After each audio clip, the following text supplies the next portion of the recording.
हलचल से भरे स्कूल के प्रवेश द्वार पर, जहां बच्चों की हंसी, कदमों की आहट और आवाजों का शोर गूंज रहा होता है, वहीं कैस और लैला की निगाहें अचानक एक दूसरे से मिलती हैं। उस पल समय जैसे ठहर सा जाता है। भीड़, स्कूल की चहल पहल और शोरगुल के बीच हवा में एक नर्म, अनकहा आकर्षण तैरता रहता है।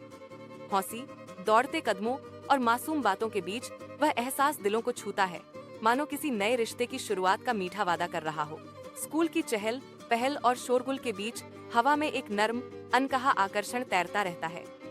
हौसी, दौड़ते कदमों और मासूम बातों के बीच वह एहसास दिलों को छूता है, मानो किसी नए रिश्ते की शुरुआत का मीठा वादा कर रहा हो। लैला के कोमल गाल हल्की लाली से चमक उठते हैं, मानो कैस की स्नेह भरी नजरों ने उसके दिल को छू लिया हो। वह उसकी निगाहों को महसूस कर चुपचाप मुस्कुरा उठती है और उसकी मासूम भावनाएं और भी गहरी हो जाती।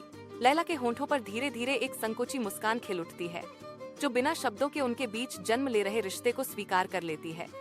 उस हल्की सी मुस्कान में उसके दिल की धड़कनें, उम्मीदें और मासूम एहसास छिपले के सार में दीसा कक्षा शोर और हलचल से भरी रहती है। चारों ओर आवाजें गूंजती हैं, पर उनके लिए दुनिया मानो थम सी जाती है। उनका सारा ध्यान बस एक दूसरे पर टिका रहता है, जैसे कोई अनदेखी शक्ति उन्हें खामोशी से अपनी ओर खींच रहे। शहर के चहल पहल भरे बाजार में भीड़ और आवाजों के बीच कैस अकेला सा भटकता रहता है। वह अपनी ही दुनिया में डूबा हुआ, होंठों पर कविताएं बुदबुदाता चलता है, मानो शब्द ही उसके सच्चे साथी हों। उसकी आवाज में गहराई उतर आती है जब वह अपने प्रेम को शब्द देता है। वह मेरी रूह में समाई है, लैला मेरी हर सांस हर धड़कन में बसती है। उसके लहजे में ऐसा अपनापन होता है जो उसके दिल की सच्चाई बयान कर दे। बाजार में आते जाते लोग उसे पागल समझकर टाल देते हैं और उसके पीछे हौसी की लहर दौड़ पड़ती है। ठहाके दुकानों और गलियों में गूंजते रहते हैं, पर वह बेपरवाह अपनी ही दुनिया में खोया आगे बढ़ता जाता है।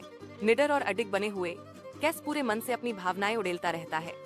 भीड़ के तानों और हंसी से अनजान वह उसी सच्चाई में डूबा रहता है, जहां केवल उसका प्रेम और उसके शब्द ही उसका सहारा बन जाते हैं। तारों से सजे हुए आकाश के नीचे लैला अपनी छत पर अकेली बैठी रहती है।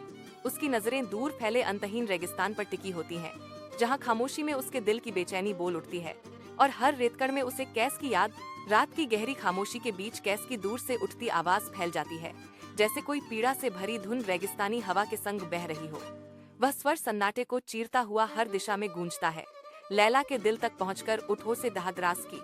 उसकी आंखों में भावनाओं का सैलाब उमड़ पड़ता है, जहां दिल की गहराइयों में छिपी उम्मीदें और डर आपस में टकराते हैं। हर चमकती नमी उसकी आत्मा की उस बेचैन प्रतीक्षा को बयान करती है, जो अनजाने भविष्य से जूझ रही। रात की खामोशी में कांपती हुई आवाज के साथ वह एक दिल को चीर देने वाला सवाल फुसफुसाती है, अगर हम जुदा हो गए तो? उस एक वाक्य में उसका डर, प्रेम और टूटने का अंदेशा सब एक साथ समा जाता है। निर्दयी रेगिस्तान धूप के तले कैस भटकता फिरता है। उसका हृदय हर पल लैला से भरा रहता है। उसका हर कदम प्रेम की आग और निराशा की पीड़ा से जन्म लेता है।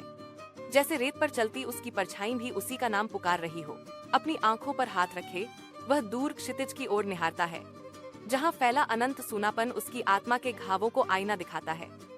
टूटे स्वर में वह पुकार उठता है, लैला, लैला, तुम कहाँ हो? और रेगिस्तान उसका दर्द लौट दे। एक अकेला मुसाफिर उसकी तड़प का मूक साक्षी बनता है और धीमे स्वर में कह उठता है, इस लड़के ने सच में अपना होश खो दिया है। उसका यह फैसला रेगिस्तानी हवा में घुलकर कहीं खो जाता है, पर कैस की पीड़ा वही है। बागी भाव से कैस अपनी तकदीर स्वीकार करता है और गर्व से पुकार उठता है, हाँ, मैं लैला का मजनू हूँ। उसकी आवाज में ऐसा जुनून और सच्चाई होती है जो उसके एडिग प्रेम और अटल भक्ति को दुनिया के सामने उजागर। सूरज की तपती किरणें कैस पर बरसती रहती हैं, फिर भी वह हार नहीं मानता। अंतहीन रेत के टीलों के बीच अकेला भटकता हुआ वह अपनी बेबस खोज जारी रखता है, जैसे हर कदम उसे लैला के और करीब ले जाएगा।